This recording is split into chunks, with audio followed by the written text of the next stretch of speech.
Hello everyone, welcome back to my channel. Hope you all are doing well. Hope you all are doing fantastic.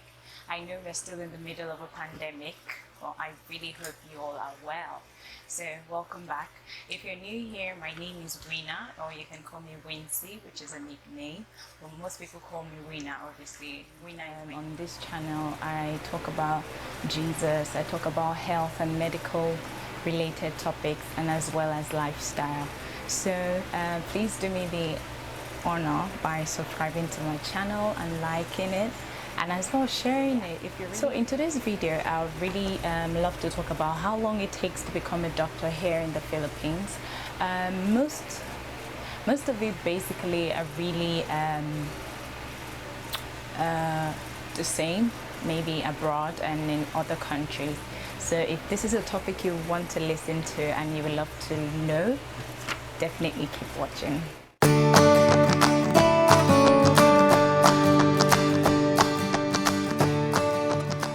So a quick disclaimer out there.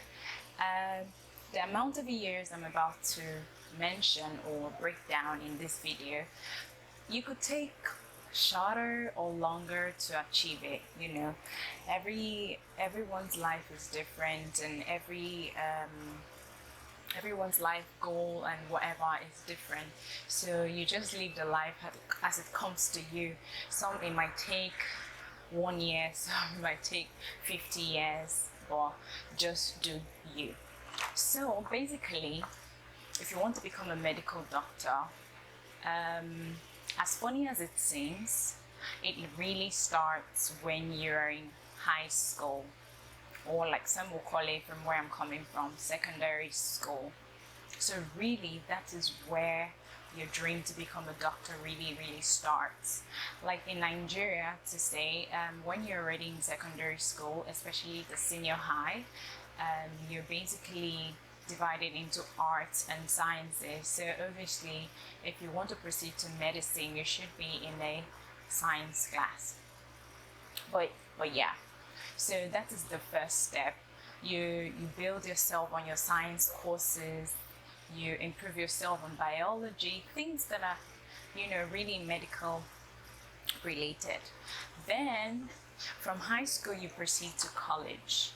So in college is what you could probably do what is called your pre-med. In pre-med, basically, you should be thinking about courses that would bring you closer or put you in the line of medicine. So we're talking about nursing, we're talking about med tech, we're talking about pharmacy, even BS biology, which was actually my pre-med course. So for your pre-med course, it normally takes 4 years, or some schools make it 2 years. Like the program I had was 2 years, so I had to do my pre-med. In contrast to the Nigerian system of education, I'm going to just quickly put that, because most times I try to compare the Nigerian system with where I am basically. So in the Nigerian system, your preparations start from high school. So that's where your preparation starts from, because you don't really have that opportunity to go through pre-med. Yeah. So in Nigeria, you basically, after your high school, write an exam called JAM, and then you write a post-UME, which is the exam done by the university you would love to go to. And you just go for the 6 years or the 7 years MBBS for medicine. But here in the Philippines, it's different. You should or must have at least a college degree. So I had BS biology for 2 years. So that's the next step. So you make sure that in your pre-med, you make sure you take all your courses very seriously, because most of those courses or those subjects you meet there, you definitely meet it again in med school. So try to take it seriously, and this is the time where you really have to boost your grades, boost your scores, so that if you're the type pursuing for a scholarship in med school, because obviously med school is really expensive, you'll be able to get at least a scholarship.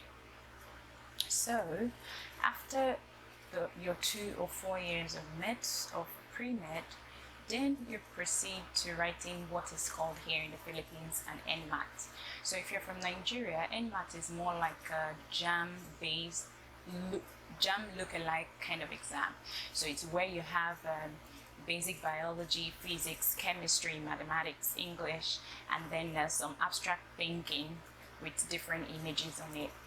And then you have to really take your NMAT seriously, because it would also decide what university you finally get into, because different university with their cutoff marks. But as a 2015 or 2015, when I took the NMAT, the round of cutoff mark for the entire country was about 40 or 50, thereabout. But then different schools had their different cutoff marks. So even if in the entire country you have a 40 or a 50, which is pass, some schools put theirs for their entry at 60. So if you don't have 60, you ain't going nowhere near that school, basically. Okay. Yeah, so but that's it. And then after that, you apply into the medical school you want to apply into, and then you have 4 years of medicine. So in those 4 years, the first 2 years are basically where you have like lectures in your class and normal topics like your physiology, anatomy, and all that. And then your third and your fourth year, third year is basically a mixture of works in your class, and as well as a few hospital rotations just to get to know the departments. And then the fourth year is 1 year of clinical internship, where you rotate in different departments, whether major or minor departments. You have surgery, OB-GYN, pediatrics, radiology, patho, and so many other departments. So when you're done with those 4 years and you meet all the requirements, pass all your tests and your final comprehensive exam of the final year, and you meet all your requirements and whatnot, then you become an MD. So you are a medical doctor just by academic stance, so you cannot really practice. So in the Philippines, after that, after your 4 years of med school, you proceed to what is called postgraduate internship, which is called PGI-ship for short, and that is 1 year for further clinical training. Then after your PGI-ship, you write the board exams. So the board exams, you have to study really hard. So most people really take out time that during their PGI-ship, they try to really study for the board exam. Study for the board exam, take out time to read, and then when they pass, that's when you basically become a doctor, and then you can practice. So most people will basically be like, okay, no, I ain't doing nothing anymore, I'm tired, whatever, blah blah blah. But then some proceed to residency. But if you don't want to proceed to residency, then you become a general practitioner. So if that's what your goal is, then you go for it. But if you want to proceed more, then you go into residency, and then residency takes another 4 to 5 years, depending on the department or the specialty you're going for. So residency is another form of training, but the good part about this is that at least you're being paid. So you're paid what you learn, you have patience, blah blah blah blah blah. So that's another like 4 years. And then when you finish, there's what's called a specialty board exam. Is it a specialty board or something? So when you pass that, that's when you're now called an OB-GYN, a pediatrician, a surgeon, a family medicine doctor, whatever it is, a radiologist, a psychiatrist. So whatever it is your specialty is, after these 4 years of residency, that's what it is. So some people still choose to stop here, but some choose to further, like do a fellowship to become a subspecialty practitioner. So say for example, I specialized for the past 4 years in pediatrics, and now I want to subspecialize in rheumatology or genetics or something. So that takes another 2 to 3 years, okay? that, I think you're called a consultant or something. So you can see that this medical career or this medical journey is like your entire life. I think maybe after residency is even when some people consider trying to get married, start a family. Like medicine is just different. It's like you're giving your entire life out there to the world. But yeah, so basically that's what it takes. If you look at it, it's a very long journey, and when you want to think about it over and over and over and over again, it can really, really overwhelm you. So if you really want to be a doctor and whatnot, these are the steps you have to go through. So those of you in high school, still in college, think it through. Think it thoroughly if you really want to be, because it's more than just a subject or more than just a course.